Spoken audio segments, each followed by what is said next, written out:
Hello, ഞാനിന്ന് ഇവിടെ പരിചയപ്പെടുത്താൻ പോകുന്നത് നല്ല ഹെൽത്തി ആയിട്ടുള്ള ഒരുപാട് പോഷക ഗുണങ്ങളുള്ളൊരു ഇലക്കറിയെ കുറിച്ചാണ് കേട്ടോ. എല്ലാവർക്കും അറിയുന്നതായിരിക്കും.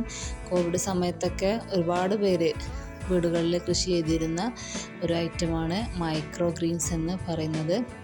അപ്പോൾ മൈക്രോ ഗ്രീൻസ് എങ്ങനെ നമുക്ക് കൃഷി ചെയ്യാമെന്ന് നോക്കാം.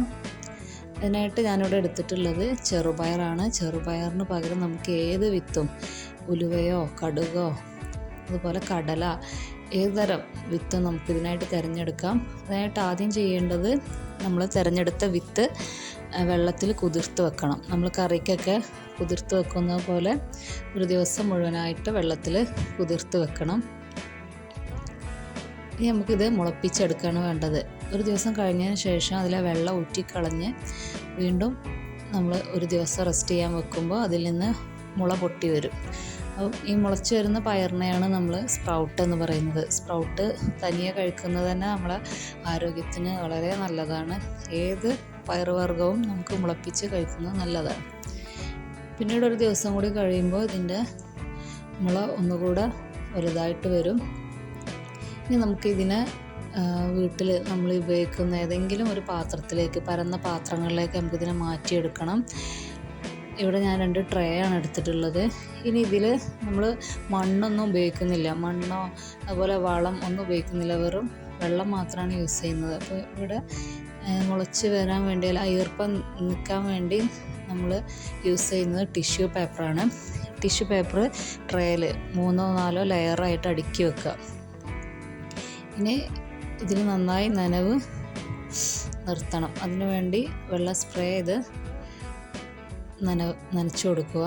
നല്ല രീതിയിൽ വെള്ളം അതിൽ ഈർപ്പം ഉണ്ടായിരിക്കണം.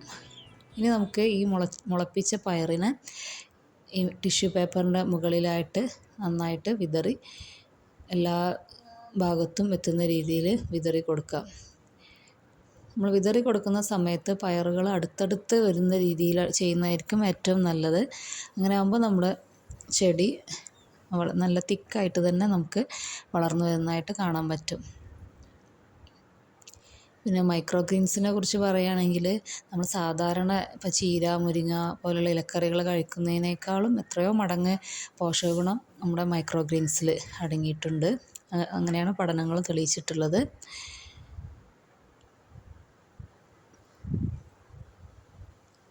രണ്ട് ട്രേയിലും നമ്മൾ ഈ പയർ വിത്ത് നന്നായി വിതറി കൊടുക്കുന്നുണ്ട്.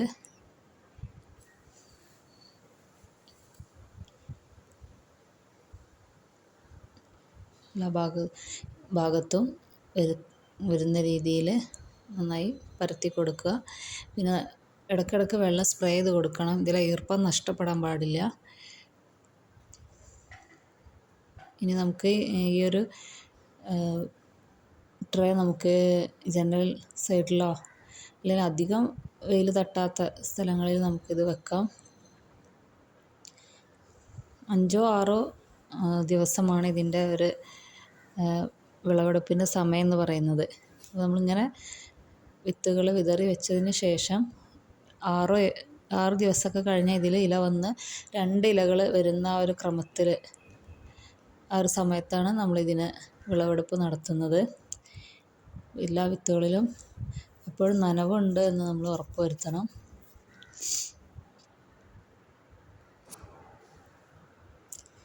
വിത്ത് മുളച്ച് വരുന്ന സമയത്ത് സൂര്യപ്രകാശത്തിൻ്റെ ആവശ്യമില്ല. അതുകൊണ്ട് തന്നെ നമുക്ക് ഒരു ദിവസം ഇതൊന്ന് പ്രകാശം കടക്കാത്ത രീതിയിൽ മൂടി വെക്കാം. അതിനായിട്ട് ഞാനിവിടെ 2 തുണിയാണ് ഉപയോഗിച്ചിട്ടുള്ളത്. ലൈറ്റ് കടക്കാത്ത രീതിയിൽ ട്രേ നമുക്ക് നന്നായിട്ട് മൂടി വെക്കാം. ഒരു ദിവസം കഴിഞ്ഞതിന് ശേഷമാണ് നമ്മൾ ജനൽപ്പടിയിലോ എവിടെയെങ്കിലും വെക്കേണ്ടത്. പിന്നെ 5-6 ദിവസം കഴിഞ്ഞാൽ നമുക്കിതുപോലെയുള്ള മൈക്രോ ഗ്രീൻസ് വളർന്നു വരുന്നതായിട്ട് കാണാൻ പറ്റും. മൈക്രോ ഗ്രീൻസിൻ്റെ ഇലകൾ കാണാൻ തന്നെ നല്ലൊരു ഭംഗിയാണ്. നമുക്കിതിൻ്റെ വേര് മാത്രമേ ഉപേക്ഷിക്കേണ്ടതുള്ളൂ. ബാക്കി തണ്ടോടെ മുറിച്ചെടുത്തിട്ട് പലതരം ഡിഷസ് തയ്യാറാക്കാൻ പറ്റും. ഓംലെറ്റ് ഉണ്ടാക്കുമ്പോൾ അതിൽ അരിഞ്ഞിടാം, കറികളിലൊക്കെ ഇടാം. അതുപോലെ വെറൈറ്റി ഡിഷസൊക്കെ നമുക്ക് മൈക്രോ ഗ്രീൻസ് ഉപയോഗിച്ച് തയ്യാറാക്കാവുന്നതാണ്. എല്ലാവരും വീടുകളിൽ വിഷാംശമില്ലാത്ത ഈ ഒരു ഇലക്കറി ട്രൈ ചെയ്യണേ. ഇത്തരത്തിൽ ഓരോ വിത്തുകൾ ഉപയോഗിച്ച് നമുക്കിങ്ങനെ കൃഷി ചെയ്യുകയാണെങ്കിൽ ഓരോ ദിവസവും നല്ല ഹെൽത്തി ആയിട്ടുള്ള ഇലക്കറി നമ്മുടെ ഭക്ഷണത്തിൽ ഉൾപ്പെടുത്താൻ കഴിയുന്നതാണ്. Thank you.